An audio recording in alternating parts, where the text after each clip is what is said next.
Hello and welcome back to French Made Fun. In today's lesson, we will be discussing French accents, which are basically these little signs that you see on top of French alphabets, the forward slash, the backslash, etc. They are also called orthographical signs. Let us begin by clarifying that they are not just there for show, there is a reason why they are used, and that reason is that they change the pronunciation of certain alphabets a tad bit. To make it easier for you to remember, the accents have been divided into 5 categories on the screen, and I will take you through them one by one. Beginning with accent aigu, denoted by a forward slash, which, as mentioned here, is only placed on the letter E. If you have watched my previous video about French alphabets and their pronunciation, you would know that the alphabet E is pronounced as in French. However, when you add a forward slash or an accent aigu on it becomes a. An example of this would be the word un étudiant, which means a student in French, where there is an accent aigu right here. So it's not étudiant, but étudiant.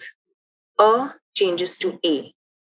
Moving on to accent grave, denoted by a backslash, which is used on A, E, and U, or A, and U, as we call it in French. For A and U, the pronunciation remains the same. However, for E with an accent grave, you would say E. Remember, this is different from A, which is the accent aigu. An example of this would be un frère in French, which means a brother, where there is a backslash on the alphabet E. Un frère. Next on the list is accent circonflexe, denoted by this little hat on top of the alphabet. You would only find this on A, E, I, O, U, or A, E, O, U, as we call it in French, while the pronunciation for A, and O with a circonflex remain the same. For E and U, you want to give more emphasis to the pronunciation. A good example of this would be île, which means island in French, where there is a circonflex on the alphabet I, or E as we call it in French. So it's île and not just île. Next up is la cédille, which is an inverted C below the alphabet C. What this does is it softens the pronunciation of C.